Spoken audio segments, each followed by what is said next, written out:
Segundo o Tribunal Superior Eleitoral, em 2022, Lula venceu Bolsonaro no Nordeste. Agora, Lula tem uma viagem prevista nessa semana para a Bahia. No estado, o petista deve dividir palanque com o senador Jacques Wagner pela primeira vez, depois de deixar a liderança do governo no Senado por conta daquela suspeita de envolvimento com o caso Master. Na última sexta-feira, Wagner confessou ter relação com o ex-sócio do extinto Banco Master, Augusto Lima. Em entrevista à Folha, o petista reclamou da operação da Polícia Federal e disse que os contratos da instituição financeira com a nora dele ficaram acima dos 3,5 milhões de reais divulgados. No entanto, mesmo depois de admitir o contato, Wagner ponderou que não tem nenhum envolvimento com a empresa da nora. Quero ouvir você, Berenice Leite, porque o Jacques Wagner usou a seguinte palavra para poder se referir a essa operação da Polícia Federal, a 9ª fase da Operação Compliance Zero, da qual ele foi alvo. Segundo ele, a PF fez uma pataquada nessa operação de busca e apreensão contra ele e disse ter conversado a respeito do que chamou de narrativa com Luiz Inácio Lula da Silva nessa mesma entrevista à Folha. Olha, eu acredito que quando ele fala em pataquada, ele está se referindo ao diretor-geral da Polícia Federal, André Rodrigues, que é uma pessoa de confiança do presidente Lula. Talvez essa pataquada a que ele se refere é no sentido de não ter o avisado sobre a visita da Polícia Federal, porque uma pessoa, um senador da República, que guarda ali $35 mil e quase o mesmo valor também em euros, certamente não estava preocupado com a polícia bater à sua porta. E isso aconteceu um minuto de vacilo, talvez, porque o diretor-geral não estava nem no Brasil quando isso teria acontecido, né? Ou talvez por precaução, porque dentro da Polícia Federal a gente sabe que existe ali os agentes que fazem de fato um trabalho técnico e estão levando essa investigação do Banco Master a sério. Então acho que deve ser essa pataquada que o senador Jacques Wagner está se referindo. O que se comenta nos bastidores também é que o André Rodrigues teve ali um puxão de orelha dado após essa operação ter mirado um dos principais caciques do PT em todo o país. E eu confesso que estou muito curiosa para ver se Lula vai dar esse afago aí que ele é acostumado no palanque, depois de todo esse escândalo, né, que tem um efeito radioativo. Gostaria muito de ver uma foto renovada do presidente Lula com o senador Jacques Wagner em cima ali desse palanque, somando ainda ao Jerônimo Rodrigues, né, e o próprio Rui Costa. Rui Costa que também, ao que tudo indica, está envolvido até o pescoço e muito se fala que ele deveria também ter sido alvo da operação da 9ª fase da Compliance Zero. Mas vamos acompanhar, porque acredito que Lula pode, de alguma forma, tentar agora buscar um afastamento de Jacques Wagner, até que ele prove a sua inocência. E olha que está difícil de provar quando se tem aí os dois pés afundados na lama. Pois é, agora o Jerônimo Monteiro, aí, o Jerônimo Rodrigues, perdão, que você mencionou, Berenice Leite, ele chorou, inclusive, na última sexta-feira ao defender o Jacques Wagner, disse: nós confiamos em você. Quero ouvir agora a Guta Pini, porque, Guta, esse discurso anticorrupção do governo Lula e especificamente de Lula fica prejudicado depois dessa 9ª fase da operação que teve como alvo central o senador Jacques Wagner? Olha, Dani, o discurso anticorrupção, ele não fica prejudicado só por conta dessa questão do Jacques Wagner. Anticorrupção é uma coisa que, assim, não combina com o presidente Lula, né? Vamos lembrar, ele foi condenado por lavagem de dinheiro, por corrupção. Então, veja, ele só está na presidência da República hoje por conta de nulidades formais no seu processo. Então, não tem como o Lula querer enfrentar essa pauta, essa questão da corrupção. Agora, o grande problema, nós vamos tratar mais adiante também em relação às pesquisas, né, o impacto disso tudo.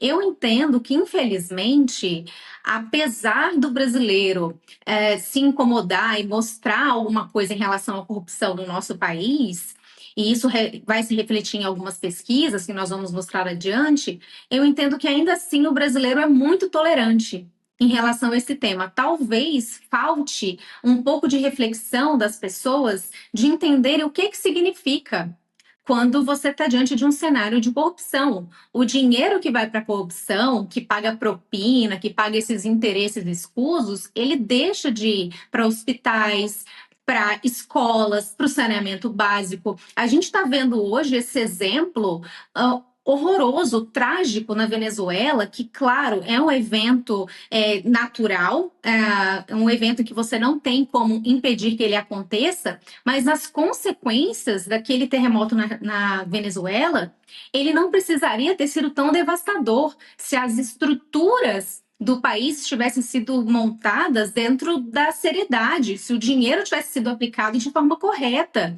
Então, lá eles não têm equipe, lá eles não têm pessoal especializado, treinado, nem equipamento. Isso é fruto da corrupção. Então, e o Lula está imerso em tudo isso também, nessa questão da corrupção. Mas, infelizmente, aqui no Brasil ainda se tem uma tolerância em relação a esse tema.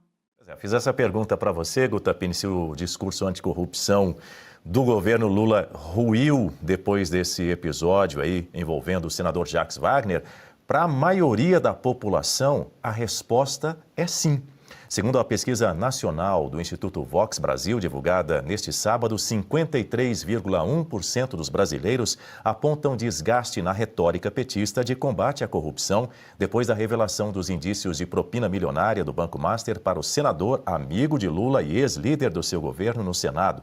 O mesmo levantamento registra que 79,6% dos eleitores do Brasil avaliam que notícias de corrupção de aliados de Lula prejudicam o governo, sendo 48,9% deles apontando um desgaste direto na imagem do governo, 30,7% indicando danos parciais e apenas 13,8% afirmando não ver prejuízos à gestão de Lula com integrantes da sua base política investigados por suspeitas de crimes, como no caso de Jacques Wagner, tratado como PT Master pela oposição.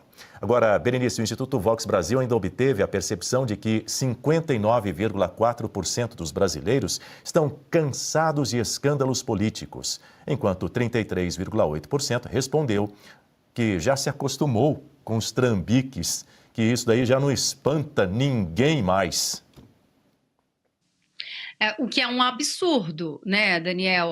Tudo bem que a gente já sabe do histórico do PT no governo, principalmente na presidência da República, que sempre vem atrelado a escândalos de corrupção. Nós tivemos o Mensalão, tivemos a Operação Lava Jato, tantas e tantas CPIs, né, que expuseram ali as vísceras do Partido dos Trabalhadores.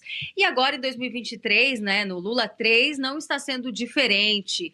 Acho que o problema maior é quando a população normaliza tudo isso, né? E normaliza no sentido de, tudo bem, né? O Lula já é isso mesmo que todo mundo fala, então vamos continuar votando nele. Como assim? Né? A população precisa ter um senso crítico e buscar por nomes, né, ainda que seja numa nova eleição, nomes que não tenham esse tipo de histórico. Agora, esse tipo de pesquisa, Daniel, a gente sabe que é um recorte, né? Sempre quando a gente olha ali a quantidade, por exemplo, eles numeraram ali 79% do país. Aí você olha a quantidade de pessoas entrevistadas, 2, 3 mil, 5 mil no máximo. Então não dá para a gente ter um parâmetro disso, né? O que eu vejo nas redes sociais, por exemplo, é que muitos influencers estão costumando ir às ruas e questionar as pessoas sobre assuntos de política e elas sequer sabem o que está acontecendo no nosso país. Talvez isso justifique o que a Atlas Intel fez, ao tentar induzir as pessoas a ter uma opinião em relação à conversa do Flávio Bolsonaro com o dono do Banco Master, né? Então, a verdade é que não dá para tirar esse tipo de pesquisa como um parâmetro do que realmente acontece no nosso país. Eu acredito que o impacto dessa busca e apreensão na casa, nas residências aí do senador Jacques Wagner tiveram algo muito maior do que essa pesquisa revela. Mas é como eu disse, é apenas um recorte de um determinado setor que eles ali fizeram a pesquisa. E vem muito mais novidade por aí, viu, gente? No sentido de desdobramentos e pessoas ligadas ao Partido dos Trabalhadores. É por isso que, nesse final de semana, só para finalizar aqui, eu estava conversando com uma das pessoas que fazem parte aí dessa base governista dentro do Senado. E ele estava me dizendo o seguinte: olha, o PT agora vai parar de falar um pouco dessa questão do Bolsomaster que eles estavam querendo emplacar, justamente porque agora as pessoas, quando falam em escândalo do Master dentro do Congresso Nacional ou no âmbito político, eles já estão atrelando muito mais ao Partido dos Trabalhadores.